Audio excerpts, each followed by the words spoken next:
Phone tapping నిజమే అంగీకరించిన కేటీఆర్ ఇక అరెస్ట్ తప్పదా? తెలంగాణ రాష్ట్రంలో సంచలనం సృష్టిస్తున్న ఫోన్ ట్యాపింగ్ కేసుపై బీఆర్ఎస్ వర్కింగ్ ప్రెసిడెంట్ మాజీ మంత్రి కేటీఆర్ తొలిసారిగా స్పందించారు.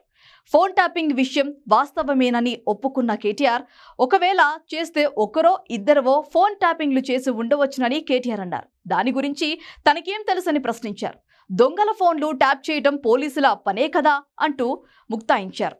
రాష్ట్రంలో గత కొన్ని రోజులుగా ఫోన్ ట్యాపింగ్ వ్యవహారంపై విస్తృత చర్చ జరుగుతోంది. సస్పెండ్ అయిన ఎస్ఐబి డిఎస్పీ ప్రణీత్ రావు ఫోన్ ట్యాపింగ్ వ్యవహారంలో ఏవన్గా ఉండగా విచారణలో ఆయన వెల్లడించిన విషయాలు సంచలనం సృష్టిస్తున్నాయి. బీఆర్ఎస్ అగ్రనేతల ఆదేశాలతోనే తాను పలువురు రాజకీయ నాయకుల ఫోన్ ట్యాపింగ్ చేశానని ప్రణీత్ రావు విచారణలో వెల్లడించినట్లు తెలుస్తోంది. కేవలం రాజకీయ నాయకుల ఫోన్లే కాకుండా సినీ హీరోయిన్లు, బడా వ్యాపారవేత్తల ఫోన్లు కూడా ట్యాప్ చేశారని, దీనిలో దందాగా మార్చి వేల కోట్లు దండుకున్నారని కూడా ఆరోపణలు వెల్లువెత్తుతున్నాయి. ఇప్పటి వరకు బీఆర్ఎస్ నేతలు ఫోన్ ట్యాపింగ్ పై మాట్లాడలేదు. కానీ నిన్న party working president KTR phone tapping నిజమేనంటూ ఒప్పుకున్నారు. ముఖ్యమంత్రి రేవంత్ రెడ్డికి పాలించడం తెలియదు. హీరో నాగార్జున గ్రీకు వీరుడైతే రేవంత్ రెడ్డి లీకు వీరుడు అని కేటీఆర్ మండిపడ్డారు. ప్రజలను తప్పుదోవ పట్టించేందుకు ఫోన్ ట్యాపింగ్ కేసు తెరపైకి తెచ్చారని విమర్శించారు. అధికార కాంగ్రెస్ ఈ విషయాన్ని ఏదో అంతర్జాతీయ కుంభకోణంగా చూపేందుకు ప్రయత్నిస్తుందని విమర్శించారు. అయినా క్రిమినల్స్ ఫోన్స్ ట్యాపింగ్ చేయడం పోలీసుల బాధ్యత కాదా అని ప్రశ్నించారు.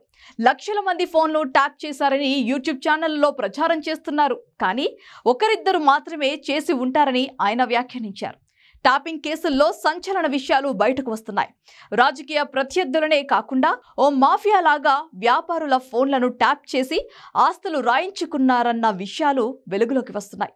అదే సమయంలో కొంతమంది హీరోయిన్ల ఫోన్లు ట్యాప్ చేశారని అంటున్నారు. ఫోన్ ట్యాపింగ్ సంబంధించి మెదక్ లోక్సభ బీజేపీ అభ్యర్థి రఘునందన్ రావు తానే మొదటి బాధితుడినని చెప్పారు. కేసీఆర్ ప్రమేయం లేకుండా ఫోన్ ట్యాపింగ్ చేయలేరని అన్నారు. దుబ్బాక ఎన్నికల్లో తన ఫోన్, తన కుటుంబ సభ్యుల ఫోన్ ట్యాపింగ్ చేశారని రఘునందన్ రావు ఆరోపించారు. దుబ్బాక, హుజురాబాద్, మునుగోడు ఉప ఎన్నికల సందర్భంగా ఫోన్ ట్యాపింగ్ జరిగిందని అరెస్ట్ అయిన డీఎస్పీ చెప్పారని రఘునందన్ రావు గుర్తు చేశారు.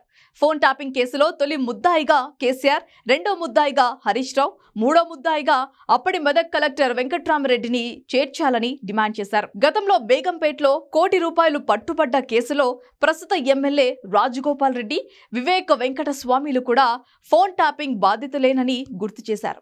ట్యాపింగ్ కేసులో కీలక సూత్రధారిగా ఉన్న ప్రభాకర్ రావుతో పాటు మరో ఇద్దరు పారిపోయారు. వారి కోసం లుకౌట్ నోటీసులు కూడా జారీ చేశారు. ఈ నేపథ్యంలో ఫోన్ ట్యాపింగ్ వ్యవహారంలో బీఆర్ఎస్ ముఖ్య నేతలు అరెస్ట్ కాక తప్పదా అనే అనుమానాలు వ్యక్తమవుతున్నాయి.